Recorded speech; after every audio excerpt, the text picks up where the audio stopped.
Welcome back. We just talked about DHCP and DNS, and we talked about NAT and active stateful, all kinds of fun stuff before that. What are we going to get into here? Well, here we're gonna kind of change direction, the tiniest of bits, and we're going to talk about the NSX Advanced Load Balancer. Now, why the Advanced Load Balancer? Well, because the Advanced Load Balancer is hands down the direction we're going for load balancing with NSX. So we're going to talk about how this integrates with NSX. We're going to talk about the architecture of the advanced load balancer. We're going to talk about some of the things that might be, important if we're thinking about using the advanced load balancer with NSX. So let's get going. The advanced load balancer is our direction forward for load balancing. All right, there's no question about that. This is where VMware is going, and this is a really, really great move for everybody, for all of us. But it does mean that we have to learn something a little bit new and fun and different. Now, why is this the way? Why is this a good idea for all of us? Well, because of the automation capabilities it brings to the table, because of the performance opportunities that are brought to the table due to the way the NSX Advanced Load Balancer is architected. The visibility and the log data that is collected and the way it's displayed makes things way easier to troubleshoot. And we can, with appropriate licensing, drive auto scaling and on-demand growth of our server pools or things. Now, some of that will be license enforced, so we may or may not get to all of that. But as we think about licensing, so we've got two ways that we can work with the Advanced Load Balancer. One is with the Basic Edition license. The Basic Edition license is what you get with your NSX licensing, right? So this is the version of the Advanced Load Balancer that we get when we just buy NSX. And this gives us some straightforward layer 4 and layer 7 capabilities. But you'll notice as you look down the basic column here that there's a bunch of X's, a bunch of things that we're not doing, but those capabilities are supported in the enterprise license. Well, what does that mean? Well, that means that you can always upgrade your advanced load balancer to get really, really powerful layer 7 capabilities, data script capabilities, global server load balancing, all kinds of much more advanced services that we may be interested in for more important load balancing use cases. Now, if we think about it, if we look at what we've got here, or, I'm sure you've paused this slide and have looked through line by line already. If not, it's worth doing here. But we look at all of these capabilities in the Basic Edition and in the Enterprise Edition. We can come over to yet another list of features and capabilities. And we can see that essentially the Basic Edition Advanced Load Balancer gives us, the features that a whole lot of stuff in our data center needs when we're looking at load balancers. When we look at load balancing a lot of stuff inside our data centers, really what we're looking for is, I've got 2 or 3 servers that in an application that I want to be able to distribute workload across and to automatically redistribute load across when one fails, right? It's a pretty simple recipe for most of our load balancing needs. Well, that's what the Basic Edition licensing covers for us. For those more advanced use cases, and we all have some of those far more advanced use cases, that's where the enterprise licensing comes in. So, that turns into an upgrade of the advanced load balancer if you're looking to stay within one family of platforms. Now, let's look at the architecture of this. The architecture doesn't change based on the licensing. The architecture of the advanced load balancer is set up so that the NSX Manager, in our case, right, because we're looking at integrations with NSX Manager can talk back and forth to the Advanced Load Balancer controller cluster. Now, this controller cluster is a set of virtual machines that we're going to use to control the advanced load balancer. This is where we really do our management of the advanced load balancer. And this is what's going to drive the data plane or the service engines, right? So the data plane is made up of this set of virtual appliances called a service engine, or called service engines, rather. And we're going to deploy these service engines where they need to be deployed, which is a fancy way of saying the advanced load balancer is going to automatically deploy on demand where we need service engines based on a great number of pre-configured factors like service engine groups and the things we build in there. We'll talk about those in a minute. The service engine is where my virtual services live, which means they're where my virtual IPs live, and that's what does my actual load balancing. The controller cluster, that brings in statistics, it brings in logs. It manages the life cycle of those service engines, all that kind of stuff. There's a whole lot of interplay going on between these different sets of appliances.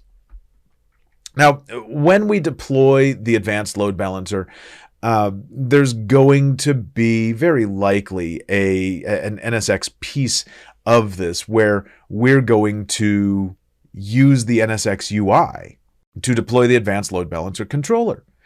And deploy that, well, not the controller cluster, right? The 3 virtual appliances in that controller. And that's going to drive a set of processes where NSX Manager will work with vCenter Server to deploy the virtual appliance. It's going to then provide kind of a hook back so that the advanced load balancer controller can reach back in and get a very basic configuration. Now, I stress a very basic configuration because we're not going to do a whole lot with that aside from being able to monitor resource usage and things like that. Most of the work we're going to do with the advanced load balancer is going to be directly through the advanced load balancer controller.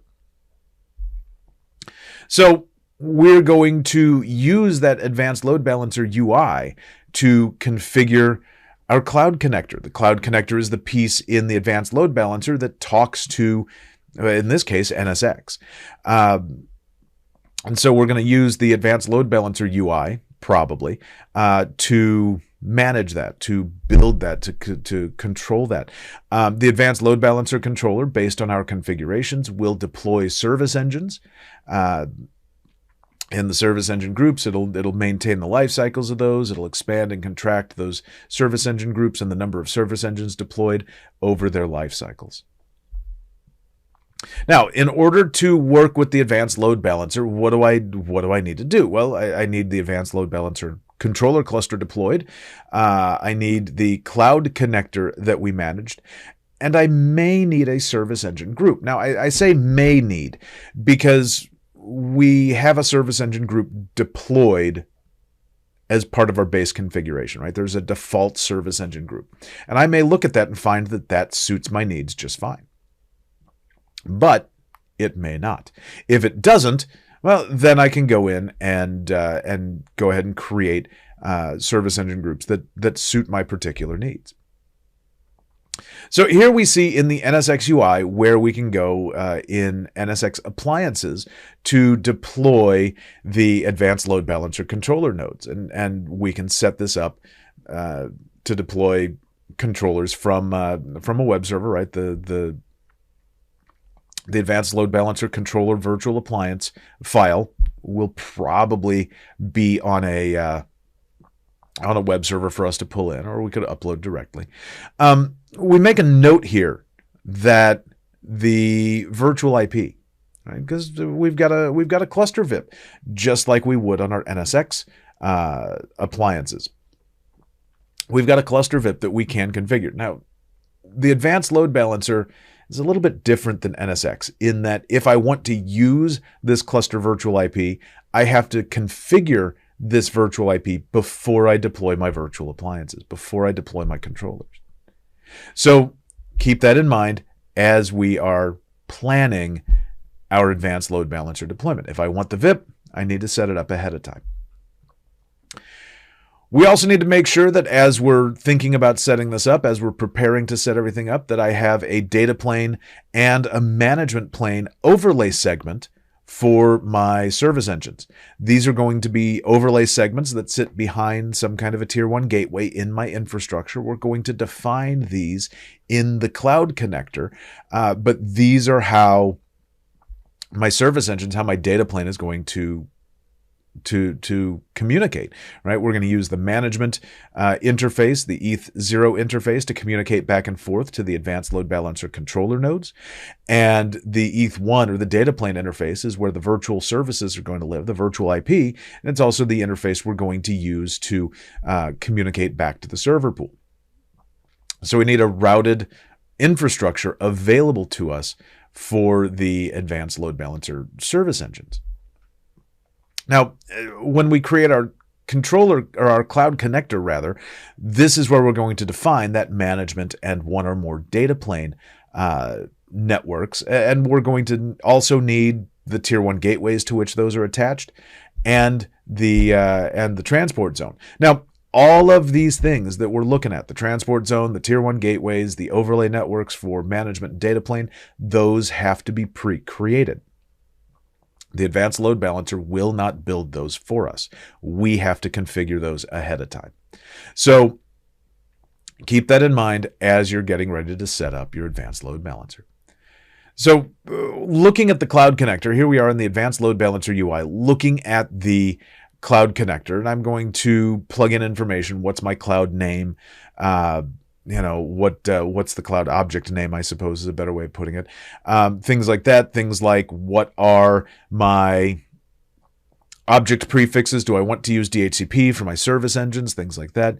As we continue to work through the workflow, we're going to define my NSX manager location and credentials. We're going to define the transport zone in which my management network is going to live, the tier 1 gateway behind which my service engine management network lives, the specific overlay segment that I'm going to use for management.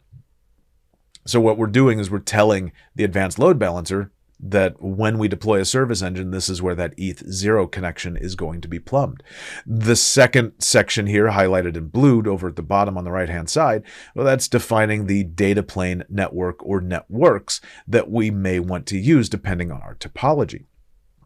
And that's going to need the same stuff, right? The transport node, or transport zone, the transport zone and the tier 1 gateway and the overlay segment. I can create service engine groups if I need to create additional service engine groups. Now, service engine groups are a configuration template for the service engines. They provide some policy around my service engine deployments so that we can work with sizing, resourcing. We can work with placement. We can work with, perhaps high availability. With the basic edition, we're only getting an active standby high availability, so we're not doing that here right now, but we may look at that for additional capabilities.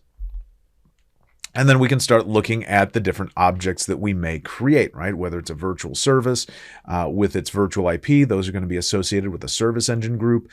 The service engine group is where we're going to put those things together. We'll map a server pool with server members to that virtual service. That server pool will have persistence and health monitors that we're going to look at to define all of the configurations that we need to configure. So there are a number of individual pieces that we need to set up here. When we look at topologies for our advanced load balancer, we're going to look at either a dedicated or a shared segment topology. And the segment that's in question here is simply the data plane segment. When we're looking at this, when we're looking at our data plane segment, is that going to be just for my service engines, or are my service engines going to attach to the same segment that maybe the servers in my server pool will attach?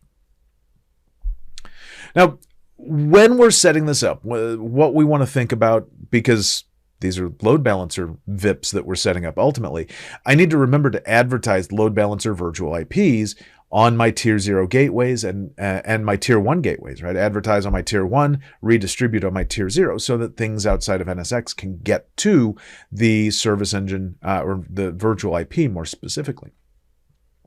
Now, the virtual IPs are going to be programmed by the advanced load balancer controller. They're going to tell NSX Manager to set a static route on the attached tier 1 gateway, mapping the virtual IP address to the specific service engine that traffic should get to, right?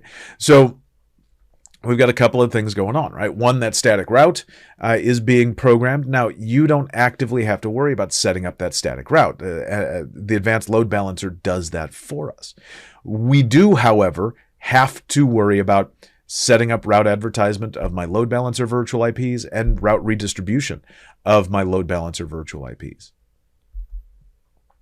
Now, if we look at traffic flow for the advanced load balancer, everything we're looking at here is a straightforward routed traffic flow, meaning that the service engines are just virtual machines. So we're routing traffic from an external client, for example, here into that service engine virtual machine. And then from that service virtual machine or from that service engine, right, we have another routed traffic flow to the server in the server pool.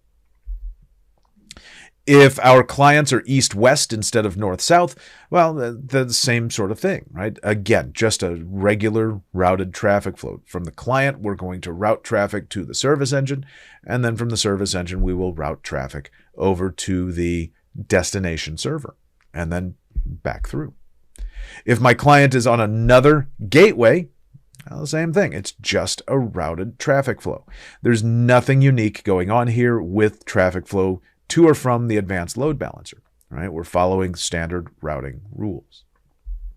Now, we've been going for a little while here. Let's take a quick break. Let's wrap this video up. We'll talk about the next one here shortly when we get into configuring the advanced load balancer and configuring virtual servers and things like that. We'll talk about all the fun stuff there. But until we get to that, right? What have we talked about so far? We've talked about the Advanced Load Balancer Basic Edition licensing. That's what you get with NSX. We talked about the architecture. We talked about our manager, how that talks to the Advanced Load Balancer controller, how the Advanced Load Balancer controller manages the service engines, right? How we set up the cloud connectors and all that kind of stuff. So good stuff. Come back. We'll see you in a couple of minutes for the rest of the Advanced Load Balancer.